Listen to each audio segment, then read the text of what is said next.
The company CEO's twins cried every night, until the intern revealed a secret.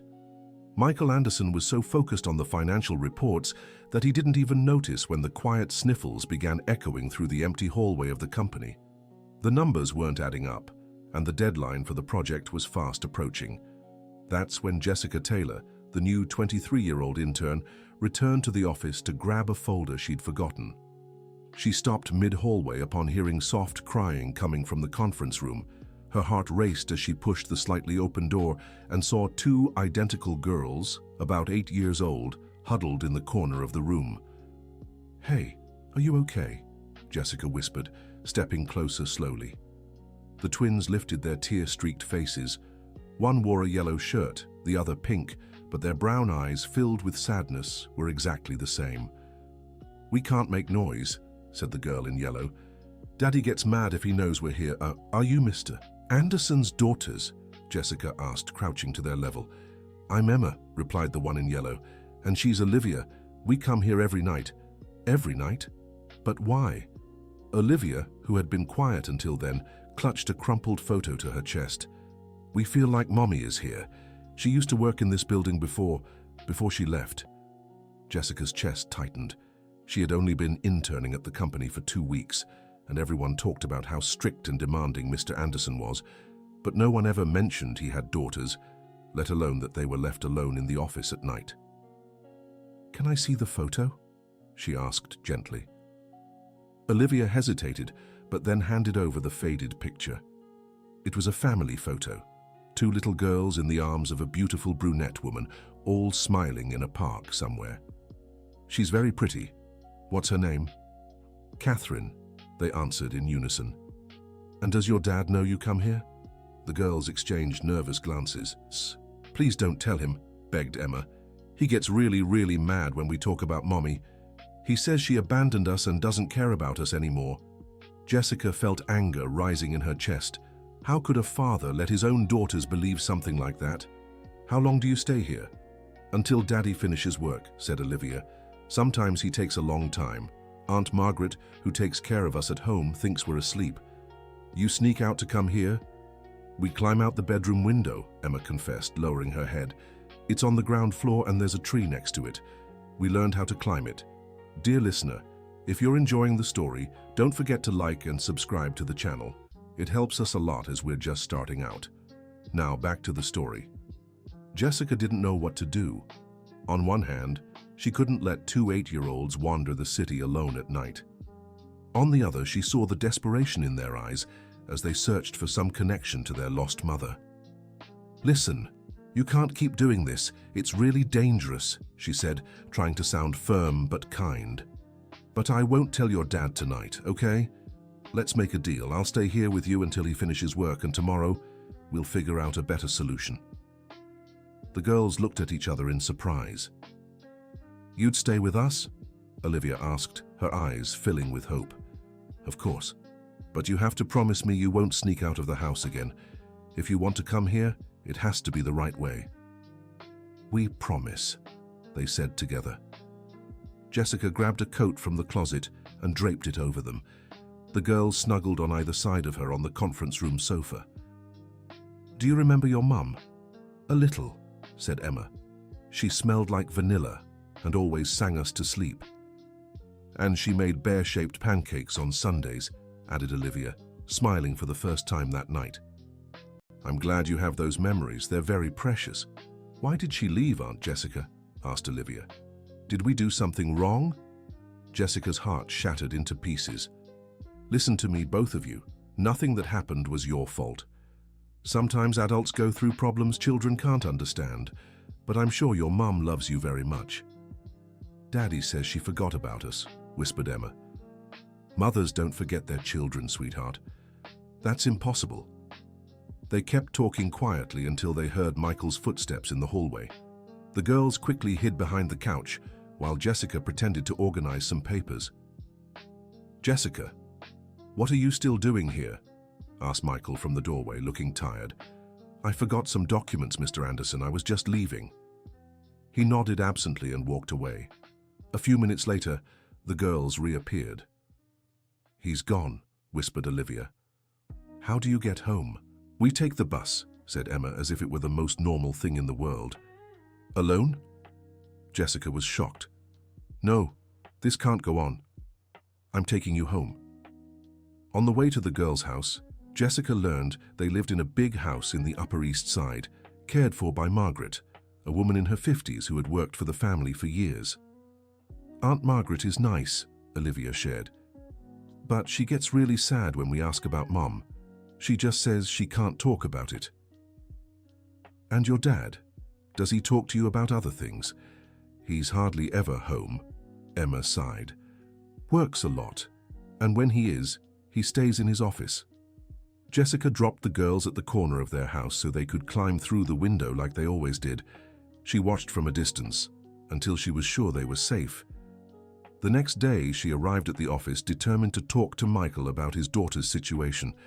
But when she knocked on his office door, she was met with a cold stare. Jessica, we need to talk. She entered and he closed the door behind her. Mrs. Johnson from cleaning told me you were in the conference room very late last night. Care to explain why? Jessica's heart raced. She'd promised the girls she wouldn't tell. I was finishing some reports, Mr. Anderson. Reports that don't exist on your computer, he countered, crossing his arms. And she also said she heard children's voices in the hallway. Jessica swallowed hard. She wasn't good at lying. I can explain. I'm waiting. She took a deep breath, remembering the girls' faces from the night before. Your daughters were here last night, Mr. Anderson. They sneak into the office every night. His expression changed completely. The coldness gave way to something like panic. That's impossible. They're at home, asleep. They climb a tree and go out the window. They take the bus alone to come here.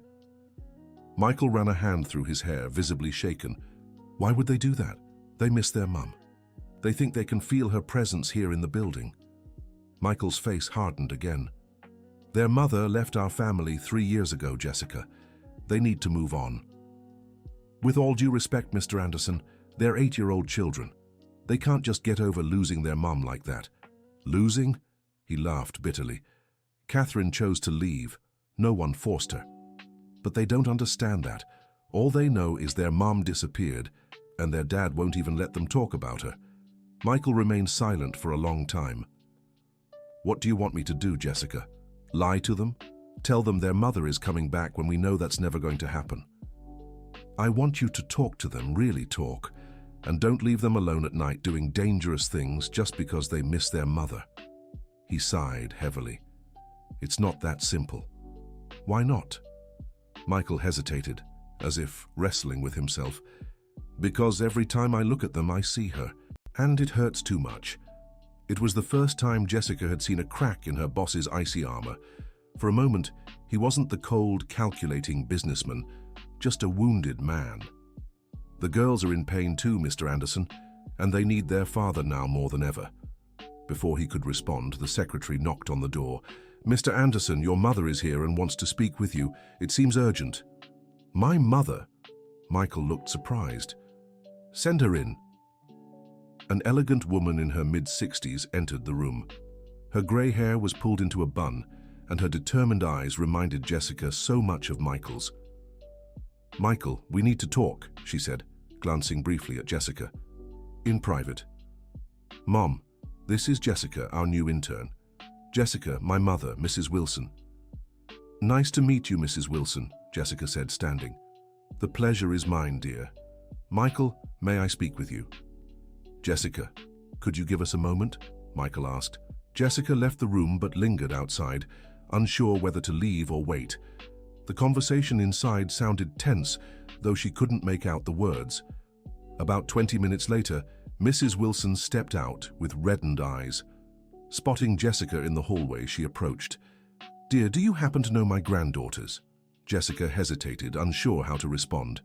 You can speak freely, sweetheart. I know they've been coming here at night, and I also know you were with them yesterday. How did you know? Olivia called me this morning. She said she met a really nice woman who didn't get mad at them for being here. Mrs. Wilson's eyes filled with tears. They told me about their nighttime visits weeks ago, but I didn't know what to do. And you didn't tell Mr. Anderson. My son is going through a very difficult time, Jessica. He can't handle what happened with Catherine and ends up pushing the girls away too. What happened to her, Mrs. Wilson? The girls deserve to know the truth. The older woman took a deep breath.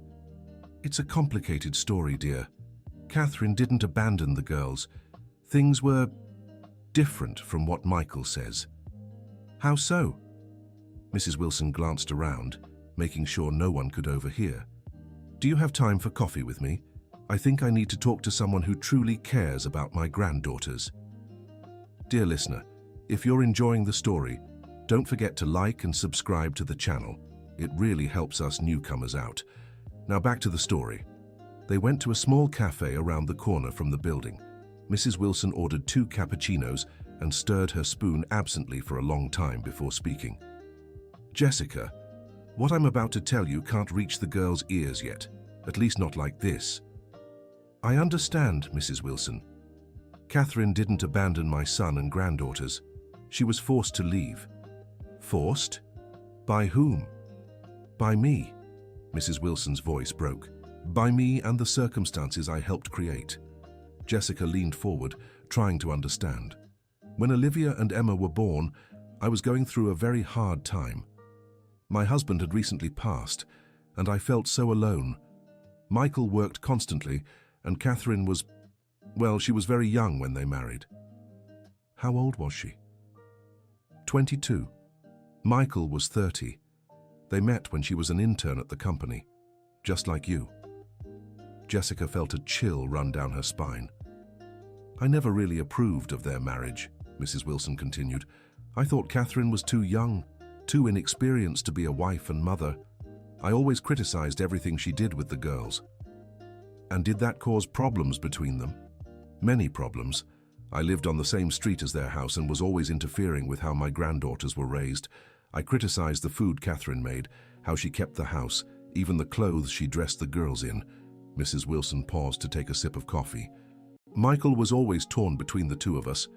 He tried to please me while defending his wife at the same time. It started wearing down their marriage. And what happened 3 years ago? Catherine discovered some things about the company that she thought were wrong. She worked in the finance department and saw transactions that didn't make sense. When she told Michael, he said she was meddling in things she didn't understand. What kind of transactions? Strange transfers, ghost contracts, things that could jeopardize the company. Michael said she was being paranoid, that she didn't know what she was talking about. And did she keep pressing the issue? Yes, and it caused fight after fight between them. Michael thought she was questioning his honesty, and I thought she was trying to destroy our family's business. Jessica began to see the bigger picture. One day, Catherine came to my house crying uncontrollably. She said she couldn't live like that anymore, that she felt alone even though she was married, that Michael and I had turned against her. And what did you say to her? Mrs. Wilson closed her eyes, as if the memory was too painful. I said terrible things, Jessica. I told her if she wasn't happy, she could leave, that the girls would be better off without a mother who only caused problems for the family. Mrs. Wilson, I know it was awful, but I was angry, blinded by anger. I thought she wanted to tear our family apart. And did she leave that day? No. She still tried a few more times to talk to Michael about the company's issues, but he was so stressed from the constant fights that he started working even more, barely coming home. And the girls, those poor babies were caught in the middle of it all. They were so little, only 5 years old. They didn't understand why the house was always tense, why their mother cried so much.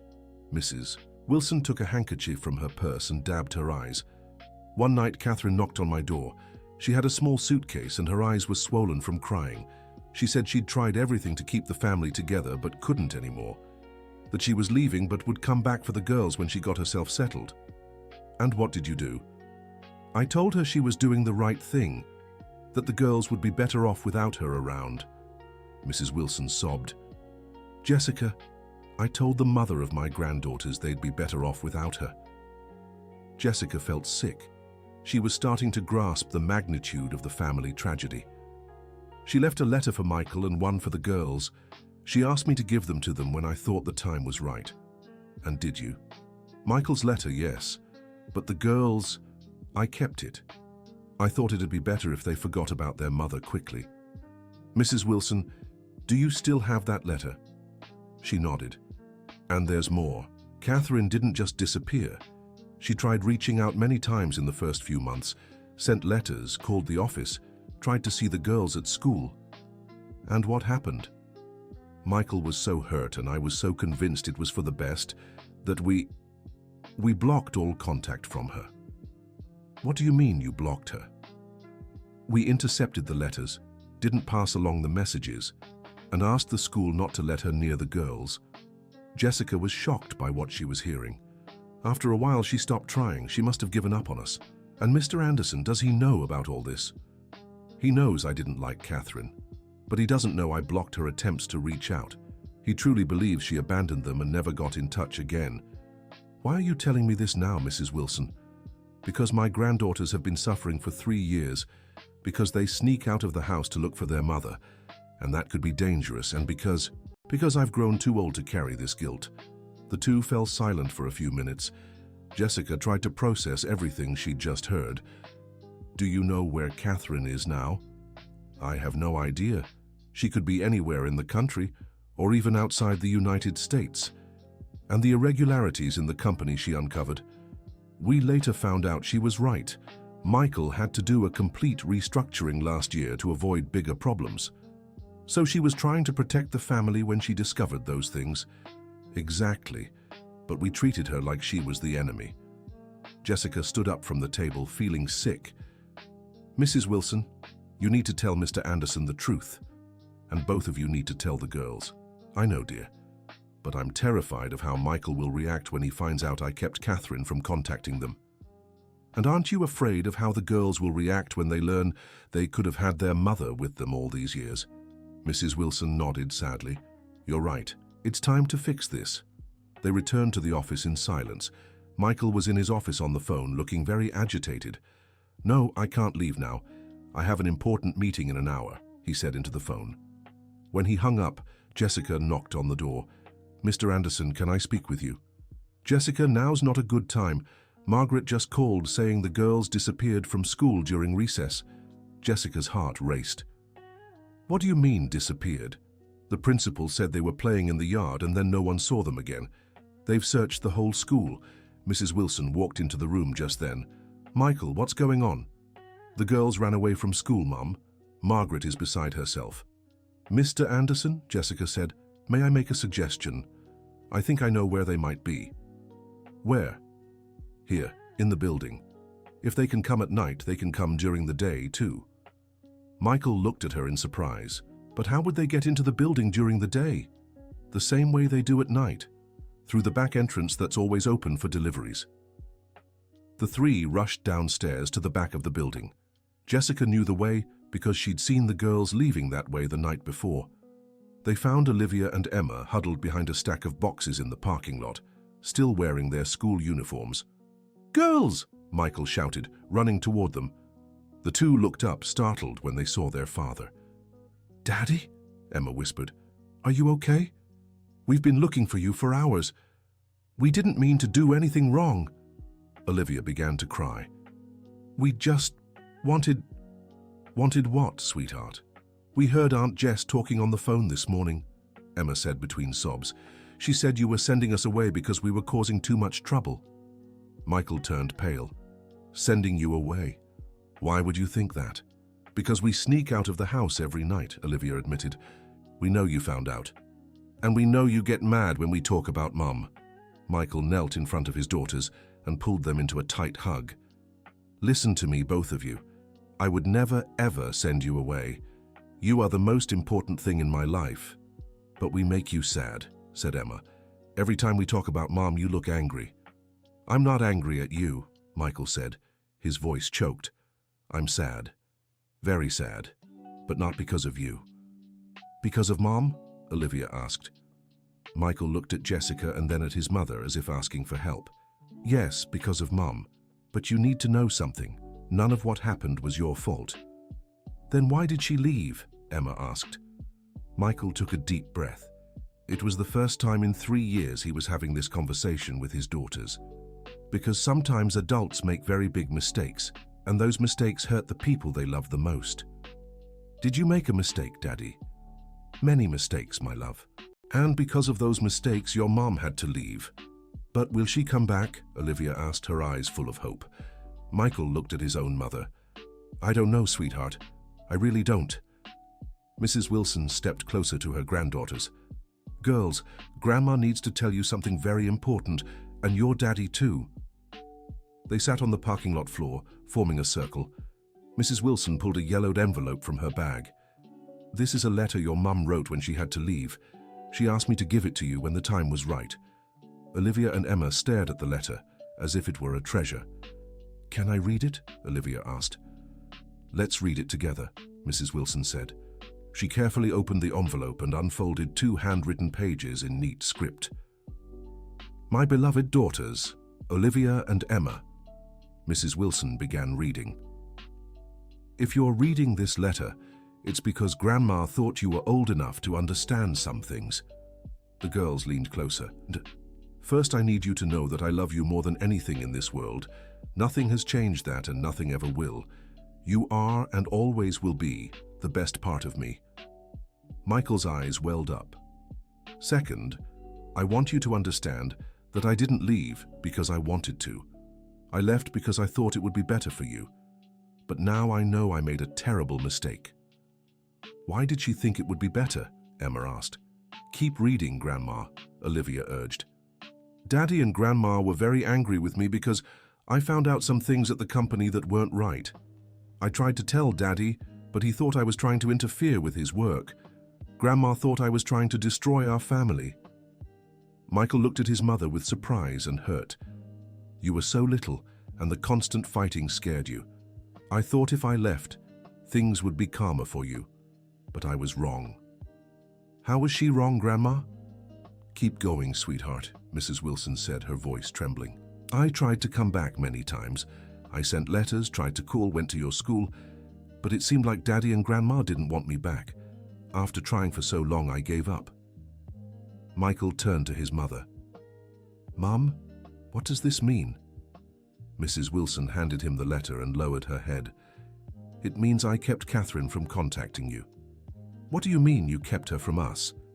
I intercepted her letters, didn't pass along her calls, told the school not to let her near the girls. Michael jumped to his feet. You did what? The girls flinched at their father's outburst. Michael, please, the girls deserve the truth, he shouted. Just like I deserved to know my wife was trying to come back. Dad, don't fight with Grandma, begged Olivia, starting to cry. Michael took a deep breath, trying to control himself.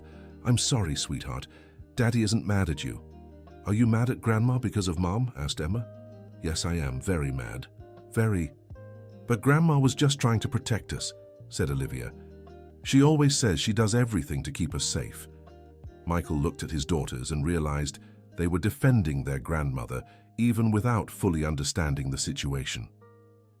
Girls, sometimes people do the wrong things thinking they're protecting those they love, but that doesn't make those things right. Dear listener, if you're enjoying the story, don't forget to like and especially subscribe to the channel. It really helps us who are just starting out. Now continuing. Did Daddy also do wrong things? Asked Emma. Yes, I did. Many wrong things. I didn't listen to Mom when she tried to tell me about the company's problems, and after she left, I believed she had abandoned us instead of looking for the truth. And now, can we look for her? Asked Olivia, her eyes shining with hope. Michael looked at Jessica, who had stayed silent the whole time. Jessica, do you think it's possible to find Catherine? I can try, Mr. Anderson, but it might take some time. And it's possible that she's already moved on with her life. What does that mean? Asked Emma. It means Mom might have remarried, or have other children, or be living very far away. Michael explained gently. But will she still love us? Olivia asked, worried. I'm sure she will, sweetheart. Mothers always love their children, no matter what happens. They went back to the office together. Michael cancelled all his meetings for the day and stayed with his daughters. Jessica offered to help search for Catherine. Where do you plan to start? Michael asked. With social media. Then we can try reaching out to her old co-workers, friends, distant relatives. She has a sister in Chicago, Mrs. Wilson remembered. Rebecca. They were always very close. Aunt Becky, the girls exclaimed together. You remember her? Michael asked, surprised. Of course. She always sent us birthday presents, said Olivia. Why did she stop? Michael and Mrs. Wilson exchanged awkward glances. Because I told her to stop, Michael admitted. I thought it would be better for you to forget everything about Mom. Dad, that was really wrong, Emma said honestly. Yes, it was, sweetheart. Daddy did a lot of wrong things. Jessica took her laptop and started searching for Rebecca online. I found a few people with that name in Chicago. Is her last name the same as Catherine's? No, said Michael. She's married. Her last name is Thompson, if I remember right. Rebecca Thompson. After half an hour of searching, Jessica found a promising profile. Look here. She turned the screen for everyone to see. Rebecca Thompson works as a teacher in Chicago, and look at this photo. In the photo was a woman who resembled Catherine from the girl's picture, but a few years older. It's Aunt Becky, Olivia and Emma shouted together. Are you sure? Michael asked. Of course we are, said Emma. She has that little mark here. She pointed to a small scar on the woman's eyebrow in the photo. Jessica clicked on the profile and found a work phone number. Does anyone want to call her? Michael hesitated. I think you should do it, Jessica. She might hang up if she knows it's someone from our family. Or Grandma could call, Olivia suggested. Aunt Becky always liked Grandma. Everyone looked at Mrs. Wilson. I don't know if she'll want to talk to me after everything that happened. There's only one way to find out, said Jessica, dialing the number. The phone rang several times before someone answered. Hello? Good afternoon. May I speak with Rebecca Thompson? This is she. Who's calling? Jessica glanced at Mrs. Wilson, who motioned for her to hand over the phone. Rebecca, it's Margaret Wilson. There was a long silence on the other end. Mrs. Wilson, after 3 years. Rebecca, I know you have every right to hang up on me, but I need to talk about Catherine. What about Catherine? Did something happen to her? You talked to her? Of course I do. She's my sister. Why? Michael's eyes widened. Catherine was fine and still in touch with her family. Rebecca, can I put you on speaker? There are other people here who need to hear this conversation. Who? Michael and the girls. Another long silence. The girls are there? We are, Aunt Rebecca? Olivia and Emma shouted together. Rebecca began to cry on the other end. My girls, are you okay? You've grown so much. How do you know we've grown? Olivia asked. Because Mom always sends me pictures of you. What do you mean? Michael asked. What pictures? Pictures she takes from afar when you're leaving school or at the park with Margaret. She never stopped keeping up with the girls' lives. Michael ran a hand over his face, visibly shaken. Rebecca, he said, I need to talk to Catherine. We found out today that a lot of what happened in the past was misunderstandings. Michael, my sister suffered so much. So much. She tried to come back many times and you all rejected her every time. I didn't know, he said, his voice breaking. I swear I didn't know she was trying to come back. How could you not know? She sent dozens of letters, called hundreds of times. My mother intercepted everything. I only found out today. Rebecca fell silent, processing the information. Mrs. Wilson did that? I did, Mrs. Wilson admitted, and I deeply regret it. I thought I was protecting my family, but I only caused more pain for everyone. Aunt Rebecca, Emma said. Where's our mum? She lives here with me in Chicago. She works at a school as an academic coordinator. Does she have other kids? Olivia asked, afraid of the answer. No, sweetheart. She never married again. You're her only daughters. The girls exchanged relieved glances. And does she want to see us? Emma asked. She dreams about it every day, Rebecca said, her voice emotional. But she's terrified you'll reject her. Why would we do that? Olivia asked, confused. Because she thinks you believe she abandoned you, and she's afraid you're angry with her. But we were never angry, Emma said. We just missed her. Michael was silently crying. Rebecca, do you think she'd be willing to talk to me on the phone? I don't know, Michael. She's still very hurt. Please, he begged, at least let me apologize to her. Aunt Rebecca, Olivia said, tell Mom we really want to see her and that we never stopped loving her. And that we kept her picture safe, Emma added. And that we come look for her at the office every night. You do what? Rebecca asked, alarmed. Michael explained about his daughter's nighttime escapades. Oh my God, Rebecca said. There's so little. Michael, this has to stop. It's too dangerous. I know. That's why I need to fix this. Look, Rebecca said after a moment, I'll talk to Catherine tonight. I can't promise anything, but I'll tell her everything you've told me. And tomorrow, will you call us? Asked Olivia. I will, sweetheart. Promise? I promise. After they hung up, everyone was silent for a moment. It was a lot to process. Daddy, said Emma, do you think Mommy will want to come back home? I don't know, sweetheart. A lot has happened. She might want to take it slow, meeting with you a few times before thinking about coming back. But can she live with us again? If she wants to, and if we can fix all the problems that led to the separation.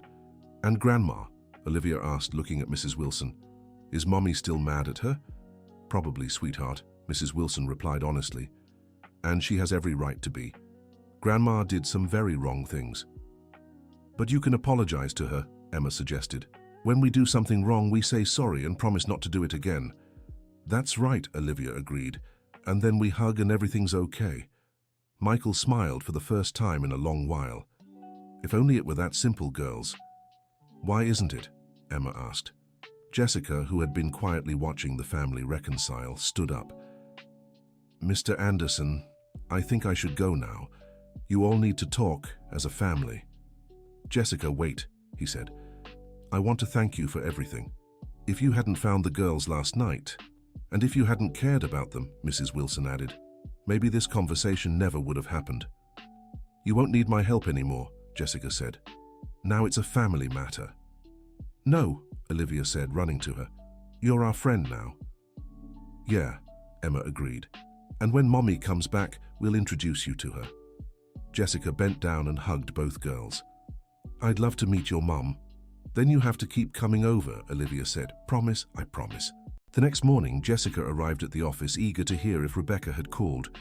She found Michael in his office, looking like he hadn't slept at all. Mr. Anderson, are you okay? Rebecca called an hour ago, he said, not lifting his eyes from the desk. And? Catherine wants to talk to the girls on the phone this afternoon, but she's not ready to talk to me yet. It's a start, Jessica said, trying to encourage him. She told Rebecca she's not sure she can forgive everything that happened. Do the girls know? Not yet. I'll pick them up from school at lunch so they're here when Catherine calls. What time is she calling? 2 in the afternoon. Jessica checked the clock. It was only 9 in the morning. Mr. Anderson, can I make a suggestion? Of course. Why don't you write her a letter? Even if she's not ready to talk to you yet, she might read a letter.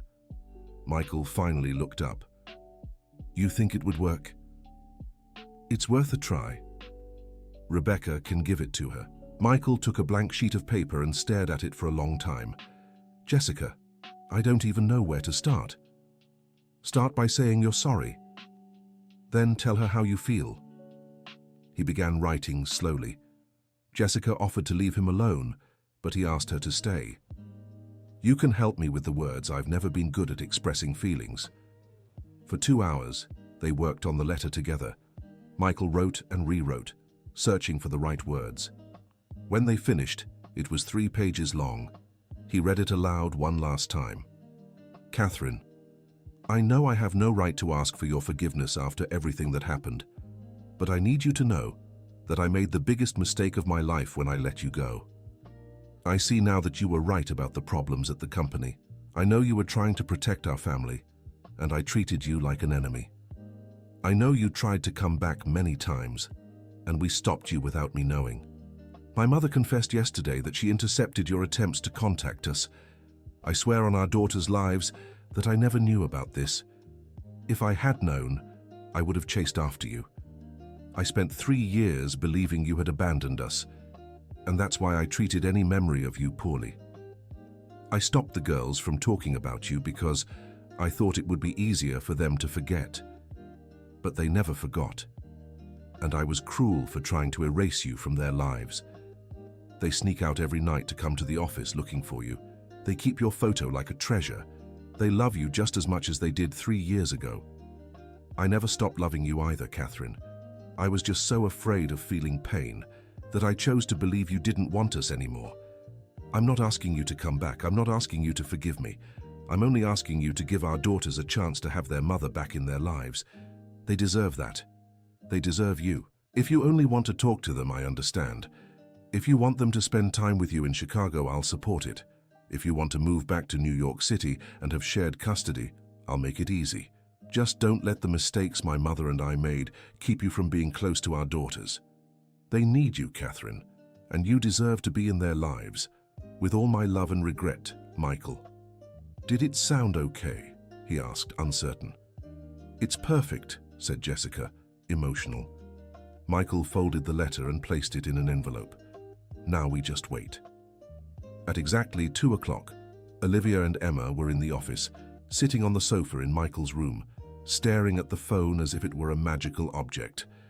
Is she really going to call Daddy? Olivia asked for the 10th time. Yes, sweetheart. Aunt Rebecca promised. The phone rang, and Michael quickly answered.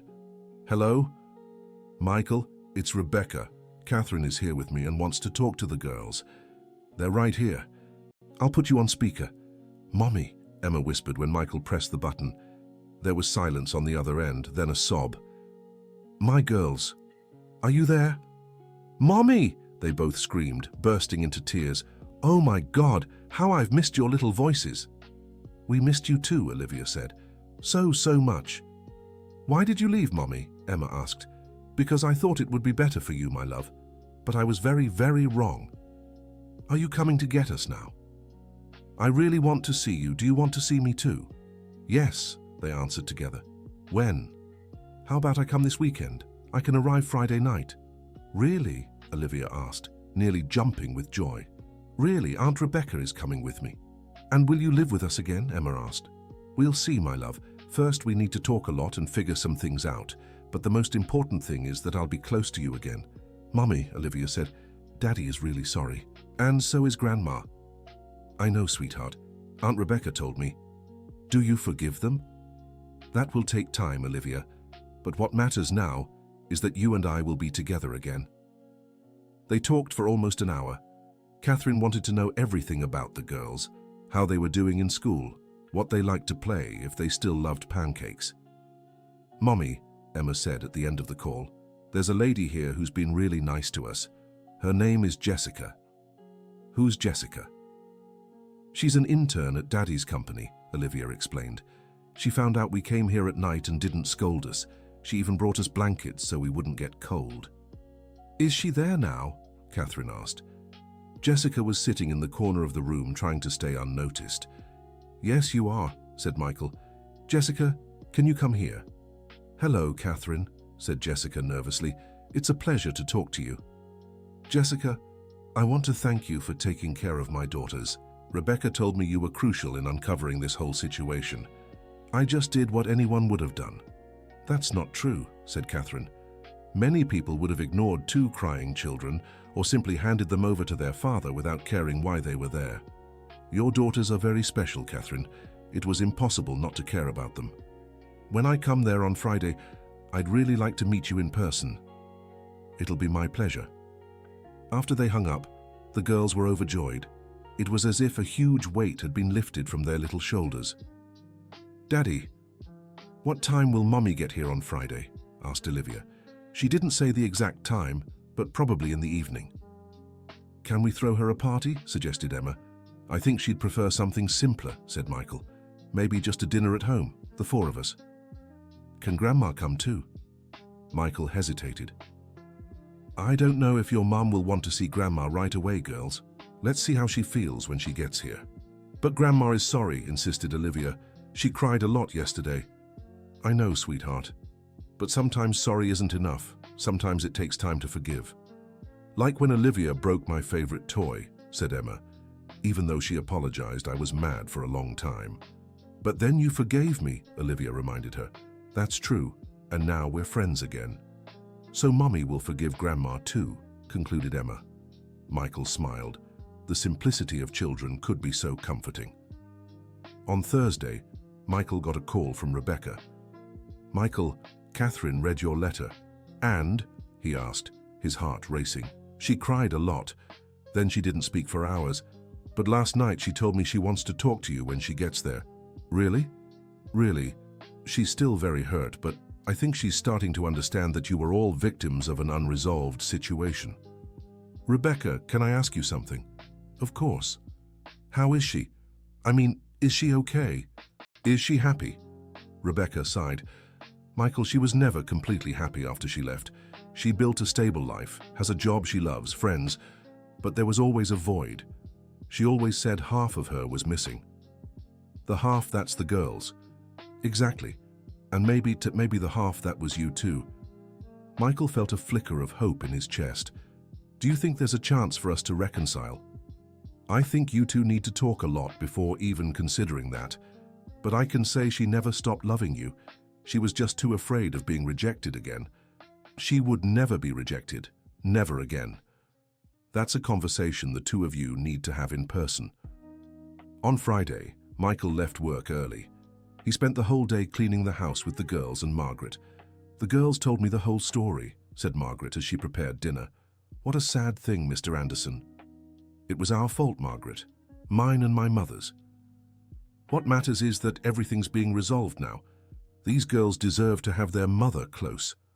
"Margaret, can I ask you something? Did you know they were sneaking out at night?" She turned red. "I suspected something was going on. They were very quiet after dinner, and sometimes I heard noises in their room late at night." "Why didn't you tell me?" "Because I knew you'd be very angry with them, and because, well, deep down I understood why they did it." Michael nodded, understanding. At 8 in the evening, the doorbell rang. Olivia and Emma ran to the door. "It's her, it's Mommy," they shouted.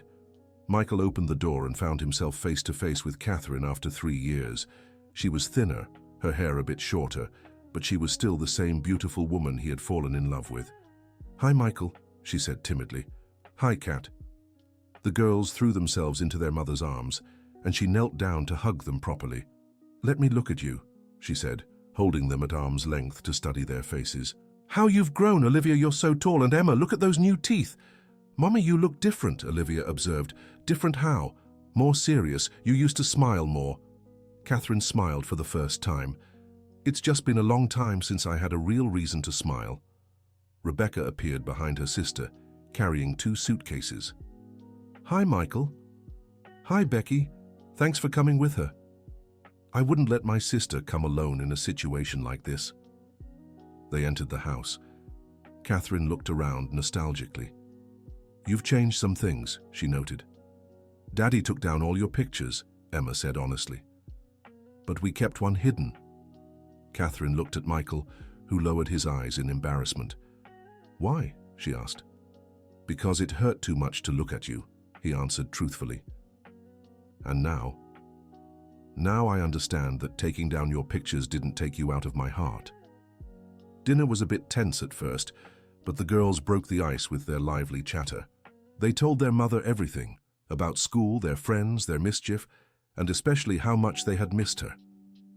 "Mommy," Olivia said during dessert, "can you sleep in our room tonight?" "If you want me to," Catherine replied, glancing at Michael for approval. "Of course," he said, "this is your home too." After the girls went to sleep with their mother, Michael, Catherine, and Rebecca stayed in the living room talking. "Cat," Michael said, "can I speak with you alone?" Rebecca stood up. "I'll go check if the girls are asleep." When they were alone, Michael and Catherine sat facing each other on the sofa. "I read your letter," she said. "And?" "It was hard to read. Really hard. Cat, I know I can't undo what happened, but I need you to know that if I could go back in time, I'd do everything differently." "Michael, you made me believe I was crazy. When I tried to talk about the company's problems, you treated me like I was paranoid." "I know. And you were right all along. When I needed support, you took your mother's side against me. Cat, and when I left, you all did everything to keep me from coming back. You made me believe you were better off without me." Michael didn't know what to say. Everything she said was true.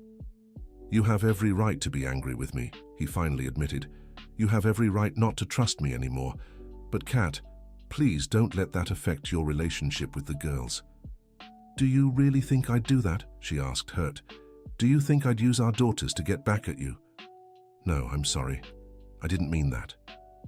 Michael, I spent 3 years away from the girls because of the mistakes we all made. 3 lost years I'll never get back. Do you think I'd waste another minute of their lives?" "No." "Then stop being afraid. I won't take them away from you. They need their father too." "And you?" he asked after a moment.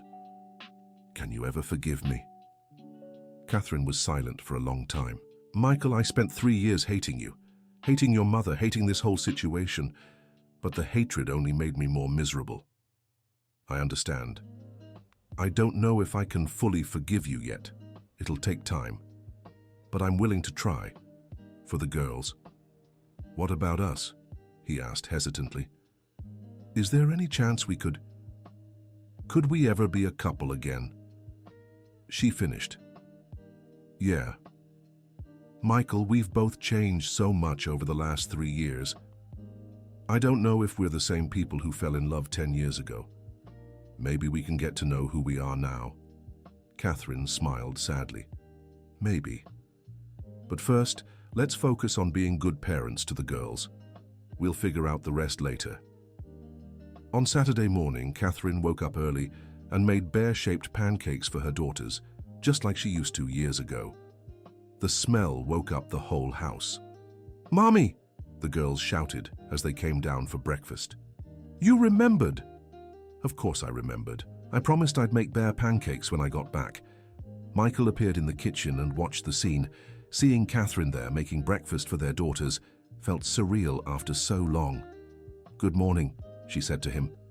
"Good morning. Did you sleep well?" "Better than I have in the last 3 years." During breakfast, the girls asked what they'd do that day. "How about we go to the park where we took that photo you keep?" Catherine suggested. "Really?" Olivia asked excitedly. "Really, I want to take new pictures with you." "And can Daddy come too?" Emma asked. Catherine looked at Michael. "If he wants to." "I do," he said quickly. At the park, they spent the whole day playing. Michael watched Catherine with their daughters and realized how much he'd lost by keeping them from having their mother around. "What are you thinking about?" Rebecca asked, sitting on the bench beside him. "About how stupid I was." "You weren't stupid, Michael. You were all hurting and made wrong decisions because of the pain. But I should have fought harder. I should have looked for the truth instead of accepting that she'd abandoned us. What matters is that now you have a second chance."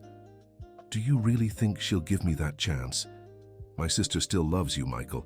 She tried to forget, but she couldn't. Just like you couldn't forget her." "And how do you know that?" "Because over the last 3 years, whenever she talked about you, her eyes changed. They were full of longing and love even when she was angry." That night, after the girls fell asleep, Michael found Catherine alone on the porch. "Mind if I join you?" he asked. "Of course." They sat in silence for a few minutes, looking at the stars. "Kat, can I tell you something?" "Go ahead." "Over the last 3 years, every time I saw a woman with 2 little girls on the street, my heart would race. For a few seconds, I'd think it might be the 3 of you, Michael. And every time the girls did something that reminded me of you, I'd get angry. Not at them, but at myself for letting you go. Why are you telling me this?" "Because I want you to know that I never stopped loving you. Not for a second." Catherine turned to look at him. "And what do you want me to do with that?" "Nothing. I just wanted you to know." "Michael, I never stopped loving you either. But sometimes love isn't enough. What else does it need? Trust, respect, partnership. And you don't think we can have that again?" "I think we can try to rebuild it. But slowly. Very slowly." On Sunday, it was time for Catherine and Rebecca to go back to Chicago. The girls were heartbroken. "Will it be long before you come back?" Olivia asked. "Not long. What if I came every weekend?"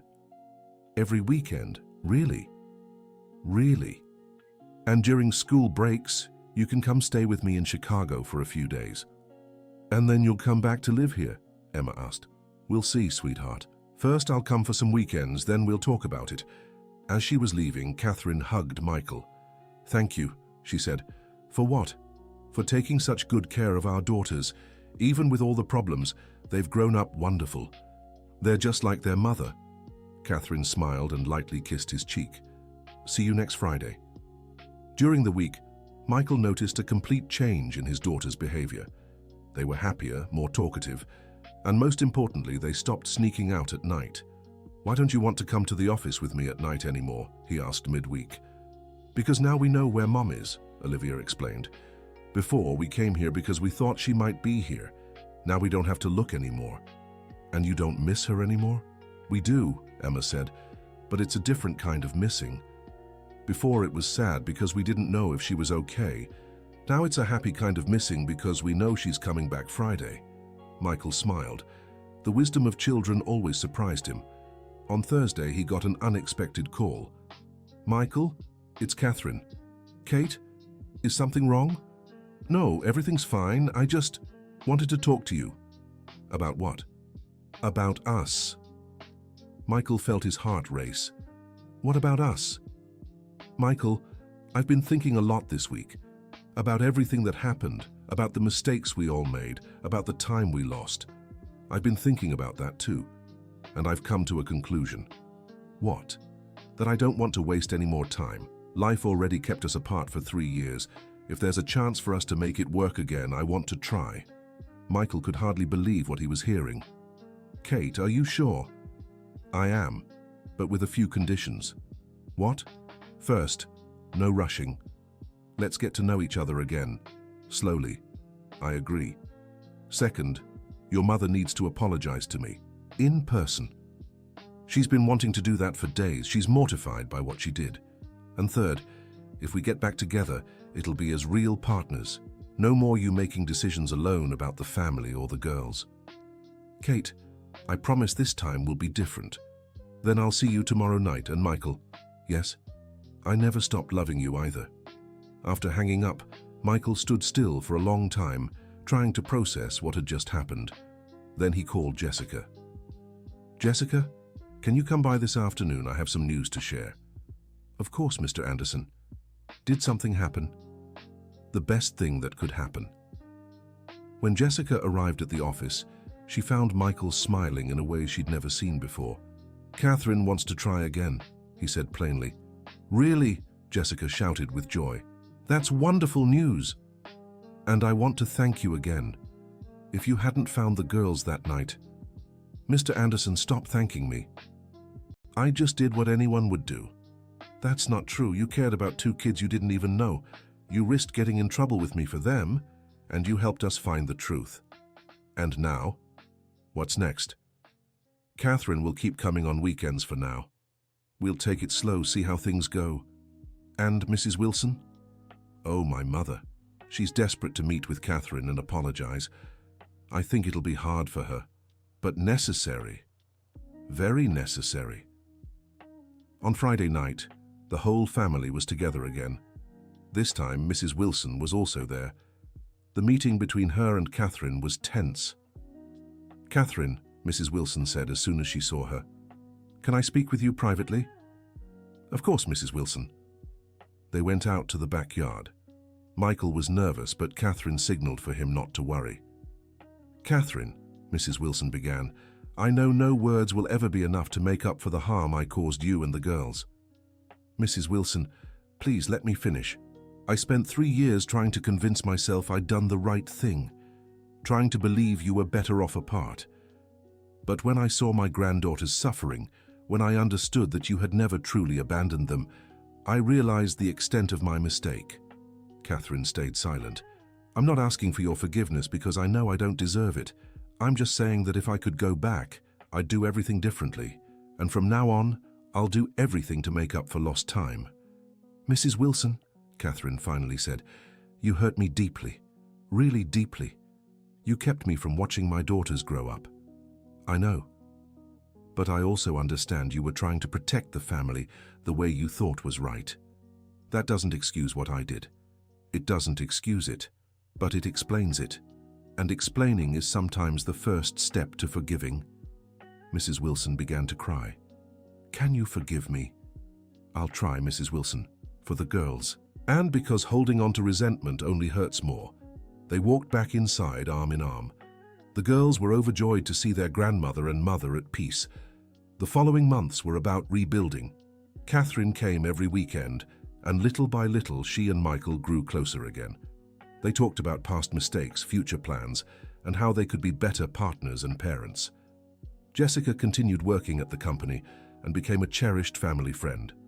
The girls saw her as an older sister, and Catherine often said Jessica had been the angel they needed at just the right time.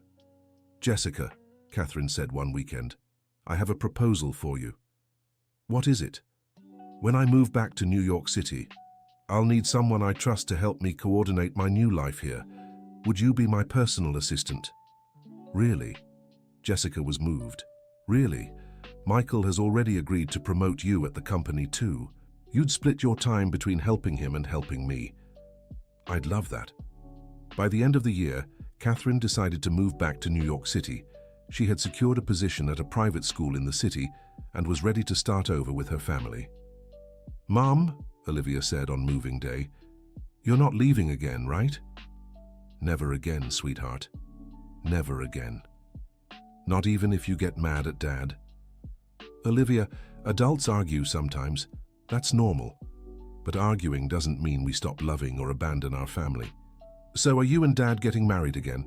Catherine looked at Michael, who was helping unload boxes. What do you think? She asked him. I think it's a good idea, he replied, smiling. Dad's proposing to Mom? Emma asked excitedly.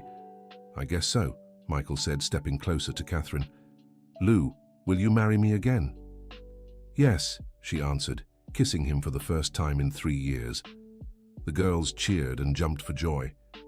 Can I be a flower girl? Olivia asked. Me too, Emma said. You'll both be flower girls, Catherine said.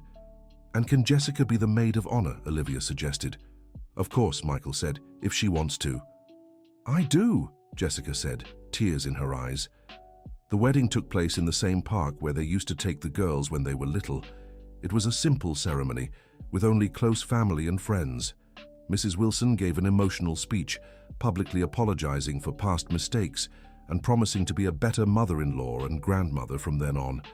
I especially want to thank Jessica, Michael said in his speech, who was the instrument God used to bring us back together. If she hadn't found our daughters that night at the office, we might never have learned the truth. And I want to thank my daughters, Catherine said, who never stopped looking for me, even when everyone said I was gone forever. After the ceremony, while everyone was celebrating, Olivia and Emma approached Jessica. Aunt Jess, said Olivia, thank you for not getting mad at us that day. Thank you for taking care of us, added Emma. Thank you for helping bring our mommy back. Jessica knelt down and hugged both girls. Thank you for teaching me that sometimes it's worth taking risks for the people we love. End of story. So, dear listeners, what did you think of this touching story? Do you believe Michael and Catherine will be able to build a stronger marriage this time? And Jessica, do you think she'll find her own happy ending? Share your honest thoughts in the comments and let us know where you're watching from. Don't forget to leave a like. It helps us keep bringing heartwarming stories like this one. And most importantly, subscribe to the channel so you don't miss other emotional stories like this. Thank you so much for joining us.